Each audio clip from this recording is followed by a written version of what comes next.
Auto parts बनाने वाली दिग्गज कंपनी JBM ऑटो के शेयरों की लगातार 7 दिनों की तेजी 6 जुलाई को थम गई।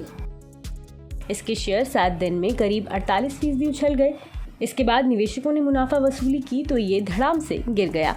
BSE पर 6 जुलाई को ये करीब 15% टूटकर 1272.05 रुपए तक आ गया।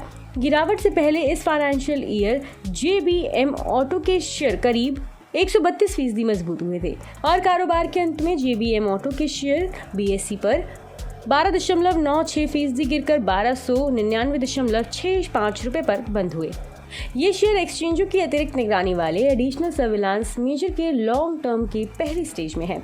S&P Dow Jones indexes LLC और BSE के 50% हिस्सेदारी वाले एशिया इंडेक्स प्राइवेट लिमिटेड ने बुधवार को BSE इंडेक्सेस में बदलाव का ऐलान किया था। HDFC बैंक और HDFC के विलय के बाद BSE 500 इंडेक्स में एक जगह खाली हुई है। क्योंकि HDFC अब डीलिस्ट होगी तो इसकी जगह पर JBM ऑटो आएगा। अभी ये BSE के स्मॉल कैप इंडेक्स में है। इससे पहले खुलासा हुआ था कि जापान की इसुजू मोटर्स इस कंपनी में अपनी पूरी 44% हिस्सेदारी बेचने के लिए निवेशक खोज रही है। कारोबार बढ़ाने की स्ट्रैटेजी और वित्तीय सेहत के अलावा ये दोनों फैक्टर्स भी JBM ऑटो के शेयरों की चाल तय करेंगे। पिछले महीने कंपनी ने एक्सचेंज फाइलिंग में जानकारी दी थी कि कंपनी के प्रमोटर निशांत आर्या ने इसकी EV बस सब्सिडरी JBM इकोलाइफ मोबिलिटी प्राइवेट में निवेश किया है। इस निवेश पर प्रमोटर को सब्सिडरी में 17% की हिस्सेदारी मिली। फिर JBM ऑटो की सब्सिडरी में 83% और निशांत आर्या की 17% हिस्सेदारी हो गई। इस निवेश से ये तय हो गया कि कंपनी की आगे की ग्रोथ में इस सब्सिडरी की अहम भूमिका होने वाली है।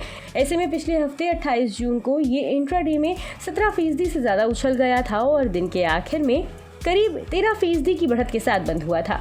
इस बस सब्सिडरी की बात करें तो कंपनी इसे लेकर काफी महत्वाकांक्षी है और इस फाइनेंशियल ईयर यानी 2024 में इसका रेवेन्यू 3 गुना करने का लक्ष्य है और इसके लिए सेल्स वॉल्यूम करीब 10 गुना बढ़ेगा। पिछले फाइनेंशियल ईयर JBM ऑटो ने 500 बसेस की डिलीवरी की थी और अब इसका लक्ष्य इस फाइनेंशियल ईयर में ये आंकड़ा 5000 बसों तक ले जाने का है। बता दें कि यह मुहैया जानकारी सिर्फ सूचना हेतु दी जा रही है। मार्केट में निवेश बाजार जोखिमों के अधीन है। निवेशक के तौर पर पैसा लगाने से पहले हमेशा एक्सपर्ट से सलाह लें। मनी कंट्रोल की तरफ से किसी को भी पैसा लगाने की यहाँ कभी भी सलाह नहीं दी जाती है।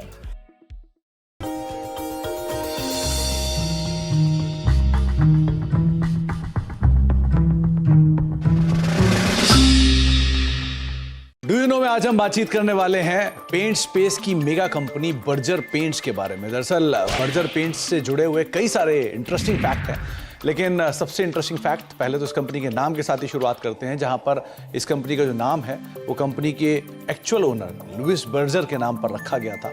262 साल पहले इस कंपनी की शुरुआत हुई थी और ये कंपनी जर्मनी से शुरू हुई थी और धीरे धीरे मल्टीपल एक्विजिशंस और मर्जर्स के थ्रू होते होते यहाँ तक की स्थिति में पहुंची है।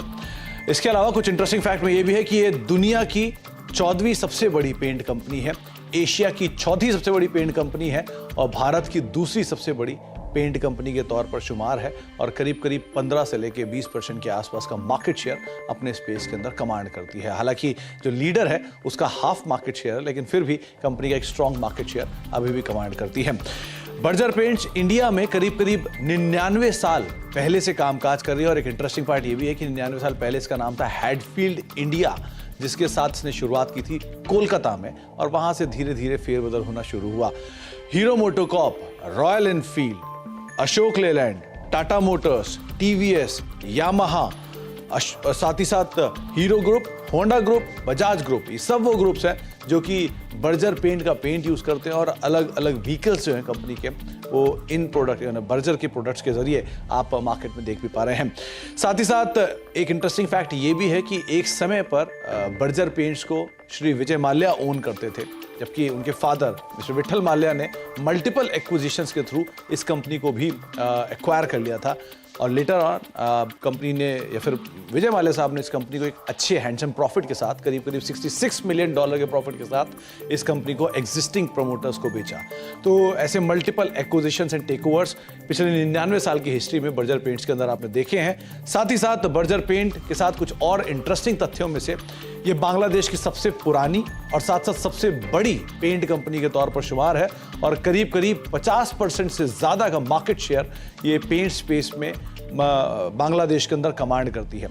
एक इंटरेस्टिंग फैक्ट ये भी है कि नाइजीरियन स्टॉक एक्सचेंज पर पहली पेंट कंपनी अगर कोई लिस्ट हुई थी तो वो थी बर्जर पेंट्स, और ये करीब करीब 50 साल पहले नाइजीरियन स्टॉक एक्सचेंज पर लिस्ट होने वाली पहली पेंट कंपनी बनी थी। तो कुछ interesting fact Berger paints related, लेकिन सबसे रोचक तथ्य कि ये दुनिया की 14वीं, एशिया की 4थी और भारत की दूसरी सबसे बड़ी पेंट कंपनी है। तो कुछ interesting fact Berger paints related, आगे भी कुछ और फैक्ट लेकर आते रहेंगे।